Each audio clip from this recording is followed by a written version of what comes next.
ଟିକି ଚଢ଼େଇ ପାଖ ଜଙ୍ଗଲରୁ ବହୁତ ଜୋରେ ଉଡ଼ି ଆସୁଥାଏ, କାରଣ ସେ ଗୋଟେ ବଡ଼ ବାତ୍ୟା ଆସୁଥିବାର ଖବର ପାଇଥାଏ। ଟିକି, ତୁ କୁଆଡ଼େ ଯାଇଥିଲୁ? ଏତେ ଧଇଁ ସଇଁ କ'ଣ ପାଇଁ ହଉଛୁ? ମିନୁ ଦିଦି, ଶୁଣିଲଣି କି ନାହିଁ? କୁଆଡ଼େ ଗୋଟେ ବଡ଼ ବାତ୍ୟା ଆସୁଛି। ମୁଁ ପାଖ ଜଙ୍ଗଲକୁ ଯାଇଥିଲି, ସେଠୁ ଶୁଣିକି ଆସିଲି। କ'ଣ କହିଲୁ ଟିକି? ବାତ୍ୟା ହବ? ଆମେ ଏବେ କ'ଣ କରିବା? ମତେ କିଛି ବୁଦ୍ଧି ବାଟ ଦେଖାଯାଉନି। ଏମିତି କହିଲେ ହବନି ମିନୁ ଦିଦି, ଆମକୁ ଜଲ୍ଦି ଜଲ୍ଦି ଶୁଖିଲା ଖାଦ୍ୟ ଯୋଗାଡ଼ କରିବାକୁ ପଡ଼ିବ। ଟିକି, ମୁଁ ଗୋଟେ କଥା କହିବି, ରଖିବୁ ତ? କ'ଣ କହିବ କହୁନ ମିନୁ ଦିଦି? ତୁ ତ ଜାଣିଛୁ ବାତ୍ୟାରେ ମୋ ଘରେ ରହିବା କେତେ ବିପଦ, କେତେବେଳେ ଭାଙ୍ଗିଯିବ ତାର କିଛି ହିସାବ ନାହିଁ। ସେଥିପାଇଁ ଭାବୁଥିଲି ମୁଁ ତୋ ଘରକୁ ଚାଲିଯାଆନ୍ତି, ସାଙ୍ଗରେ ରହିଲେ ବାତ୍ୟାରେ ଏତେ ଡର ବି ଲାଗନ୍ତାନି।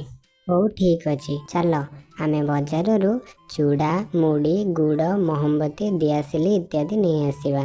ତାପରେ ଦୁହେଁ ବଜାରକୁ ଯାଇ ସବୁ ଜିନିଷ କିଣି ଆଣିଲେ। ବାଟରେ ତାଙ୍କର ଗୋରିକାଉ ଆଉ ବଣ୍ଟିପାରା ସହ ଦେଖା ହେଲା। ଆରେ ଟିକି ଆଉ ମିନୁ ଦିଦି, ତୁମେ କୁଆଡ଼େ ଆସିଥିଲ? ବାତ୍ୟା ଆସୁଛି ତ, ସେଥିପାଇଁ ସବୁ ଶୁଖିଲା ଖାଦ୍ୟ ଆଉ ମହମବତୀ ନେବାକୁ ଆସିଥିଲୁ। ମିନୁ ଦିଦି, ତୁମେ କୋଉଠି ରହିବ? ତୁମ ବସାର ଅବସ୍ଥା ତ ବହୁତ ଖରାପ। ମୁଁ ଟିକି ସହ ତାଙ୍କ ଘରେ ରହିବି। ମୁଁ ବି ତମ ସହ ରହିବି। ସମସ୍ତେ ସାଙ୍ଗରେ ରହିଲେ କିଛି ବି ଭୟ ଲାଗିବନି। ହଉ ଠିକ୍ ଅଛି, ସମସ୍ତେ ସନ୍ଧ୍ୟା ପୂର୍ବରୁ ଖାଦ୍ୟ ସହ ମୋ ଘରକୁ ପଳେଇ ଆସିବ। ଗୋରି ଦିଦି, ତୁମେ ଆସିବ ତ? ନା ଲୋ ଟିକି, ମୁଁ କୁଆଡ଼େ ଯିବି? ମୋ ଘରେ ତ କେତେ କାମ।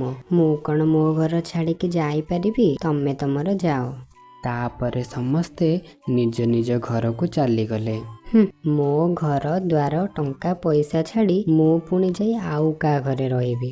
ମୋ ଘର ତ ମଜବୁତ ଅଛି, ମୁଁ କାହିଁ କାହା ଘରକୁ ଯିବି? ସେ ତାଙ୍କର ଯାଆନ୍ତୁ। ଏମିତି କହି ଗୋରି ତା ଘରେ ରହିଲା। ସନ୍ଧ୍ୟା ହବା ପୂର୍ବରୁ ମିନୁ ଚଢ଼େଇ ଆଉ ବଣ୍ଟିପାରା ଟିକି ଚଢ଼େଇ ଘରକୁ ପଳେଇ ଆସିଲେ। କିଛି ସମୟ ପରେ ଜଙ୍ଗଲରେ ବାତ୍ୟା ଆରମ୍ଭ ହେଇଗଲା। ଜୋରେ ପବନ ସହ ବର୍ଷା ହେବାକୁ ଲାଗିଲା। ଟିକି ଚଢ଼େଇ ସମସ୍ତଙ୍କ ପାଇଁ ଚା ପକୁଡ଼ି ତିଆରି କଲା। ସମସ୍ତେ ମିଶି ଚା ପକୁଡ଼ି ଖାଇଲେ। ସେପଟେ ଗୋରିକାଉ ତା ବସାରେ ଏକୁଟିଆ ଥାଏ। ରାତି ବଢ଼ିବା ସହ ପବନ ମଧ୍ୟ ବଢ଼ିବାକୁ ଲାଗେ। ଜୋରେ ପବନ ହେବାରୁ ଗୋରିକାଉର ବସା ହଲିବାକୁ ଲାଗେ। ଇଏ କ'ଣ ହଉଛି? ମୋ ଘର ଏମିତି ଦୋହଲୁଛି କ'ଣ ପାଇଁ? ଗୋରିକାଉର ଘରଟି ପବନରେ ଉଡ଼ି ତଳେ ପଡ଼ିଯାଏ। ହେ ଭଗବାନ, ଇଏ କ'ଣ ହେଲା? ମୋ ଘର ତ ଭାଙ୍ଗିଗଲା। ମୁଁ ଏବେ କ'ଣ କରିବି? ଏତେ ବାତ୍ୟାରେ ମୁଁ କୋଉଠିକି ଯିବି? ମୁଁ ଯାଉଛି ଟିକି ଘରକୁ ପଳେଇବି। ସେ ମୋତେ ନିଶ୍ଚିନ୍ତ ତା ଘରେ ରଖିବ। ତାପରେ ଗୋରିକାଉ ଯାଇ ଟିକି ଘର ପାଖରେ ପହଞ୍ଚିଲା। ଆରେ ଗୋରି ଦିଦି, ତମର ଇଏ କି ଅବସ୍ଥା? ଏମିତି କେମିତି ହେଲା? ଗୋରିକାଉ ଟିକି ଚଢ଼େଇକୁ ସବୁ କଥା କହିଲା। ଟିକି ଗୋରିକାଉକୁ ଖାଇବାକୁ ଦେଇ ତା ନିଜ ଘରେ ରଖିଲା। ବାତ୍ୟା ଛାଡ଼ିବା ପରେ ସବୁ ପକ୍ଷୀ ନିଜ ନିଜ ଘରକୁ ଚାଲିଗଲେ। ସୁନ୍ଦରବନ ଜଙ୍ଗଲରେ ସବୁ ପକ୍ଷୀ ମିଳିମିଶି ରହୁଥିଲେ। ସବୁ ପକ୍ଷୀଙ୍କ ଭିତରେ ବହୁତ ଭଲ ସମ୍ପର୍କ ଥିଲା। ଜଙ୍ଗଲରେ ବର୍ଷା ଦିନ ସରିଯାଇଥାଏ। ସବୁ ପକ୍ଷୀମାନେ ଶୀତ ଦିନ ପାଇଁ ନିଜ ନିଜର ପ୍ରସ୍ତୁତି ଆରମ୍ଭ କରିଦେଇଥାନ୍ତି। ଗୋଟିଏ ଦିନ ସବୁ ପକ୍ଷୀମାନେ ଗୋଟେ ଜାଗାରେ ଏକତ୍ରିତ ହେଇଥାନ୍ତି। ସାଙ୍ଗମାନେ, ଏଥର ଆମ ସମସ୍ତଙ୍କୁ ନିଜ ନିଜର ବସା ଅଧିକ ମଜବୁତ କରିବାକୁ ପଡ଼ିବ। ଏଇଥର ଅଧିକ ଥଣ୍ଡା ହେବା ପରି ଅନୁମାନ ହେଉଛି। ପ୍ରବଳ ଶୀତ ସହ ବରଫ ମଧ୍ୟ ପଡ଼ିବ। ତେବେ ଆମକୁ ଆମ ବସା ପାଇଁ ଶୁଖିଲା କାଠ ଆଉ ଖାଦ୍ୟ ସଂଗ୍ରହ କରିବା ଆରମ୍ଭ କରିଦେବାକୁ ପଡ଼ିବ। ହଁ, ଆମେ ସମସ୍ତେ କାଲି ସକାଳେ ଖାଦ୍ୟ ଏବଂ ଶୁଖିଲା କାଠ ପାଇଁ ପାଖ ଜଙ୍ଗଲକୁ ଯିବା। ସେଦିନ ରାତିରେ ସବୁ ପକ୍ଷୀ ଖାଇ ପିଇ ନିଜ ବସାରେ ଶୋଇଗଲେ। ପରଦିନ ସକାଳେ ସମସ୍ତେ ଖାଦ୍ୟ ଏବଂ ଶୁଖିଲା କାଠ ପାଇଁ ଚାଲିଗଲେ। କିଛି ଦୂର ଯାଇ ପକ୍ଷୀମାନେ ଦେଖନ୍ତି ଯେ ଜଙ୍ଗଲର ଶେଷରେ କାଳୁକାଉ ନିଜର ଗୋଟେ ହୋଟେଲ ଖୋଲିଛି। ଯୋଉ ହୋଟେଲରେ ବହୁତ ସାରା ଛୋଟ ଛୋଟ ବସା ସବୁ ତିଆରି ହେଇଛି। ତାପରେ ପକ୍ଷୀମାନେ ପାଖ ଜଙ୍ଗଲକୁ ଉଡ଼ିଗଲେ। ପାଖ ଜଙ୍ଗଲରେ ଶୀତ ସହ ବରଫ ବର୍ଷା ଆରମ୍ଭ ହେଇଯାଇଥାଏ। ପକ୍ଷୀମାନେ ଅଳ୍ପ କିଛି ଦୂର ଯାଇ ଗୋଟେ ଜାଗାରେ ରହିଗଲେ। କ'ଣ ହେଲା ମିନୁ ଦିଦି? ମୋ ଗୋଡ଼ ମୋଡ଼ି ହେଇଗଲା ଟିକି, ଲାଗୁଛି ମୁଁ ଆଉ ଦୂରକୁ ଉଡ଼ି ଯାଇପାରିବିନି। ତମେମାନେ ଯାଅ, ମୁଁ ଏଇଠୁ ମୋ ବସାକୁ ଫେରି ଯାଉଛି। ମିନୁ ଦିଦି ଠିକ୍ କହୁଛି ଟିକି।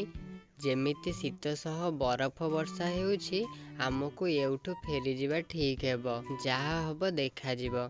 ଏହାପରେ ସବୁ ପକ୍ଷୀ ନିଜ ନିଜ ବସାକୁ ଫେରି ଆସିଲେ। ସେଦିନ ରାତିରେ ସୁନ୍ଦରବନ ଜଙ୍ଗଲରେ ଶୀତ ଆରମ୍ଭ ହେଇଗଲା। ସବୁ ପକ୍ଷୀ ନିଜ ନିଜ ବସାରେ ଥାଆନ୍ତି। ଏମିତି ଦିନ ପରେ ଦିନ ବିତି ଚାଲିଲା। ଦିନେ ଟିକି ଚଢ଼େଇ କିଛି ଫଳ ସହ ନିଜ ବସାକୁ ଫେରୁଥାଏ। ଟିକି ଦେଖେ ତ କାଳୁ କାଉ ନିଜ ହୋଟେଲରେ ନିଘୋଡ଼ ନିଦରେ ଶୋଇଛି। ଟିକି କାଳୁ କାଉ ପାଖକୁ ଯାଇ ତାକୁ ନିଦରୁ ଉଠାଇଲା। କାଳୁ ଭାଇ, ତମେ କେମିତି ଅଛ? ଆଉ ତୁମ ହୋଟେଲ କେମିତି ଚାଲିଛି? ହୋଟେଲ କଥା କାହିଁକି କହୁଛୁ ଟିକି? ଏ ପର୍ଯ୍ୟନ୍ତ ରହିବା ପାଇଁ ଗୋଟେ ବି ପକ୍ଷୀ ଆସିନାହାନ୍ତି। ସବୁ ରୁମ୍ ସେମିତି ଖାଲି ପଡ଼ିଛି। କ'ଣ କରିବି କିଛି ବି ବୁଝିପାରୁନି। ହଠାତ୍ ଟିକିର ନଜର କାଳୁ କାଉର ରୁମ୍ ଚାର୍ଟ ଉପରେ ପଡ଼େ। ଟିକି ଦେଖେ ତ କାଳୁ ସବୁ ରୁମ୍ର ଭଡ଼ା ବହୁତ ଅଧିକ ରଖିଛି। କାଳୁ ଭାଇ, ତୁମେ ରୁମ୍ର ଭଡ଼ା ସବୁ ଏତେ ଅଧିକ କ'ଣ ପାଇଁ ରଖିଛ? ଏତେ ଅଧିକ ରଖିଲେ କିଏ ଆସିବ ଯେ? ଆଉ କ'ଣ କରିବି ଟିକି, କେହି ତ ଆସୁନାହାନ୍ତି। ଭାବିଲି ଯଦି ଜଣେ କିଏ ବି ଆସିଯିବ ତାହେଲେ ମୋତେ କିଛି ଅଧିକ ଟଙ୍କା ମିଳିଯିବ। କାଳୁ ଭାଇ, ଏତେ ଟଙ୍କା ଦେଇ କିଏ ରହିବା ପାଇଁ ଆସିବ ଯେ? ତୁମେ ଯଦି କହିବ ମୁଁ ଗୋଟେ ସମାଧାନର ବାଟ କହିପାରିବି। କାଳୁ ଟିକିକୁ ସମାଧାନର ବାଟ କହିବା ପାଇଁ କହିଲା। କାଳୁ ଭାଇ, ତମେ ସବୁ ରୁମ୍ର ମୂଲ୍ୟ କମ୍ କରିଦିଅ। ଏମିତିରେ ଆମ ଜଙ୍ଗଲରେ ବହୁତ ଶୀତ ହେଲାଣି, ଆଉ ସବୁ ପକ୍ଷୀଙ୍କ ବସା ମଧ୍ୟ ଶୀତକୁ ସମ୍ଭାଳିବା ପାଇଁ ସକ୍ଷମ ନୁହଁ। ସବୁ ପକ୍ଷୀମାନେ ଆସି ତୁମ ହୋଟେଲରେ ରହିବେ, ଆଉ ତୁମର ଗୋଟେ ବି ରୁମ୍ ଖାଲି ରହିବନି। ଟିକିର ଏହି ଉପାୟ କାଳୁ କାଉର ମନକୁ ପାଇଲା। ତେବେ ଚାଲ ଟିକି, ଆମେ ଯାଇ ସବୁ ପକ୍ଷୀଙ୍କୁ এই ବିଷୟରେ ଜଣେଇ ଦେବା। ନାଇଁ କାଳୁ ଭାଇ, ଏମିତି ସମସ୍ତଙ୍କୁ ଜଣେଇଲେ ବହୁତ ସମୟ ଲାଗିବ। ତମେ କିଛି ପୋଷ୍ଟର ତିଆରି କର, ଆମେ ପୋଷ୍ଟର ଲଗେଇଦବା। ଯୋଉ ପକ୍ଷୀ ପୋଷ୍ଟର ଦେଖିବ ସିଏ ରହିବା ପାଇଁ ଆସିଯିବ। ତାପରେ ଦୁହେଁ ସାଙ୍ଗ ହେଇ କାଳୁ କାଉ ହୋଟେଲର ପୋଷ୍ଟର ଲଗେଇଦେଲେ। ପୋଷ୍ଟର ଦେଖି ପକ୍ଷୀମାନେ କାଳୁ କାଉ ହୋଟେଲକୁ ରହିବା ପାଇଁ ଆସିଲେ। ଦେଖୁ ଦେଖୁ କାଳୁର ସବୁ ରୁମ୍ ଫୁଲ୍ ହେବାରେ ଲାଗିଲା। ସବୁ ପକ୍ଷୀ ମିଳିମିଶି କାଳୁ ହୋଟେଲରେ ରହିଲେ। ରାତିରେ ସମସ୍ତେ ନିଆଁ ଜାଳି ଗୋଟେ ଜାଗାରେ ବସି ଗପସପ କରନ୍ତି। ଏମିତି ଦିନ ପରେ ଦିନ ବିତି ଚାଲିଲା। ସୁନ୍ଦରବନ ଜଙ୍ଗଲର ଏସବୁ କଥା ଦୁଷ୍ଟ ଚିଲ ଜାଣିବାକୁ ପାଇଲା। ଆରେ, ଏସବୁ ପକ୍ଷୀ ତ ନିଜ ବସା ଛାଡ଼ି ଯାଇ କାଳୁ କାଉ ହୋଟେଲରେ ରହୁଛନ୍ତି। ଏଇଟା ତ ସୁବର୍ଣ୍ଣ ସୁଯୋଗ ପକ୍ଷୀମାନଙ୍କ ବସାରେ କଳାକନା ବୁଲେଇବାର। ଦୁଷ୍ଟ ଚିଲ ଏଇ କଥା ଭାବି ମନେ ମନେ ହସିବାରେ ଲାଗିଲା। ଦୁଷ୍ଟ ଚିଲ ପ୍ରତିଦିନ ରାତିରେ ପକ୍ଷୀମାନଙ୍କ ଘରେ ପଶି ସବୁ କିଛି ଚୋରି କରିନେଲା। ଶୀତ ଟିକେ କମିବାରୁ ସବୁ ପକ୍ଷୀମାନେ ନିଜ ନିଜ ବସାକୁ ଫେରି ଆସିଲେ। ସବୁ ପକ୍ଷୀମାନେ ଆସି ଦେଖନ୍ତି ତ ତାଙ୍କ ବସାରେ କିଛି ବି ନାହିଁ, ସବୁ କିଛି ଚୋରି ହେଇଯାଇଛି।